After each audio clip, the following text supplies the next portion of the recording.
السلام علیکم۔ آج ہم فارماکالوجی کی کلاس میں پڑھیں گے ادویات کے ذرائع کہ ادویات ہم کون کون سے ذرائع سے حاصل کرتے ہیں۔ 4 قسم کے ذریعے ہیں جہاں سے ہم دوائیاں حاصل کریں گے: معدنی ذرائع، معدنیات سے حاصل ہونے والی ادویات، جانوروں کے ذرائع، جانوروں سے حاصل کرنے والی ادویات، مصنوعی ذرائع، یہ وہ ذرائع ہیں جس میں ادویات کو ہم لیبارٹری میں مصنوعی طریقے سے تیار کرتے ہیں، اور پودوں کے ذرائع۔ معدنی ذرائع کون سے ہیں کہ اس میں ہم بیماریوں کے علاج کے لیے جو دوائیں استعمال کرتے ہیں وہ ہم معدنیات سے حاصل کرتے ہیں، جیسے آئرن کا استعمال۔ اگر کسی میں آئرن کی کمی ہو جائے، اس کی وجہ سے انیمیا ہو جاتا ہے، اس آئرن کی کمی کو پورا کرنے کے لیے ہم آئرن دیتے ہیں۔ اور آیوڈین کی کمی کی وجہ سے اکثر جانوروں میں، انسانوں میں بھی گوئٹر کی بیماری ہو جاتی ہے، اور اس کو ٹھیک کرنے کے لیے ہم پہلے آیوڈین کی کمی کو پورا کریں گے، اس کو کمی کو پورا کرنے کے لیے ہم آیوڈین دیں گے۔ جانوروں کے ذرائع۔ قدیم زمانے میں جانوروں کے مختلف اعضاء مختلف بیماریوں کے لیے استعمال ہوتے تھے۔ اس کا مطلب ہے کہ پہلے زمانے میں لوگ کیا کرتے تھے کہ اگر کسی جانور میں کسی اعضاء کی کوئی بیماری آ جاتی تھی تو مردہ جانور کا وہ کارآمد اعضاء لے کے اس بیمار جانور کو کھلا دیتے تھے، اور اس سے اس کی بیماری کا علاج کرتے تھے۔ جیسے تھائرائیڈ کے مسئلے کے لیے جانوروں کا تھائرائیڈ کا دودھ اس کو کھلا دیا جاتا تھا۔ اب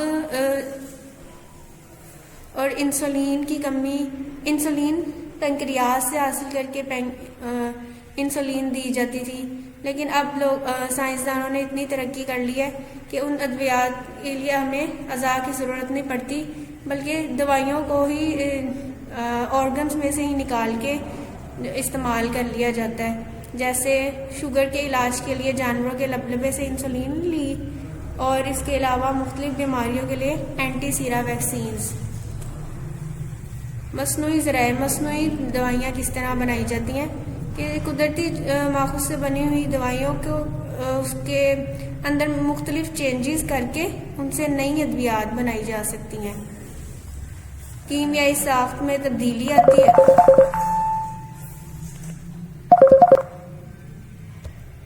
تو ہم اسے مصنوعی ادویات کہتے ہیں۔ جانوروں اور پودوں کے ذرائع سے ادویات کے استعمال میں کمی آئی ہے، کیونکہ اس لیے کمی آ گئی کہ لوگوں نے لیبارٹریز میں، سائنسدانوں نے ادویات بنانا شروع کر دیا، اس کا استعمال شروع کر دیا۔ مثال کے طور پر کلوروفارم اور ایتھر، اس کو مصنوعی طریقے سے بنایا جا سکتا ہے۔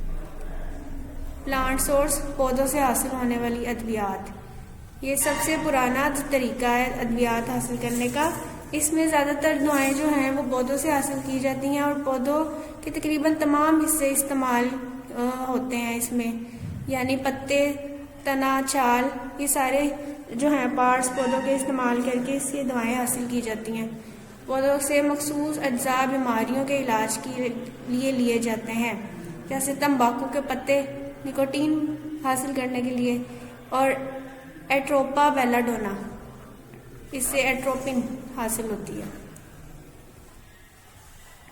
الکلائڈز جو ہیں وہ ذائقے میں کڑوے ہوتے ہیں۔ کلوروفارم الکوہل میں ملا سکتے ہیں۔ الکلائڈز جو ہیں وہ پانی میں حل نہیں ہوتے، الکوہل میں حل ہوتے ہیں۔ گلائکوسائڈز، کیمیائی فارمولے میں شوگر یا گلوکوز ہوتا ہے۔ الکوہل کے ساتھ رد عمل کروایا جائے تو گلوکوز الکوہل مل کر الڈیہائڈز بناتے ہیں۔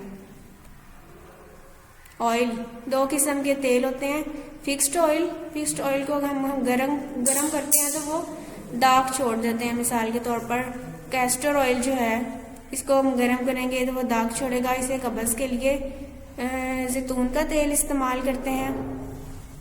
غیر مستحکم تیل، یہ تیل ان کو گرم کرنے پہ یہ داغ نہیں چھوڑتے، فکس نہیں ہوتے۔ مثال کے طور پر لونگ کا تیل، پیٹ کی گیسوں کو دور کرنے کے لیے۔ گمز، یہ موٹی قسم کی جز پتوں، تنوں، جڑوں سے لیا جاتا ہے۔ گاڑھا سا جو ہے یہ مادہ ہوتا ہے،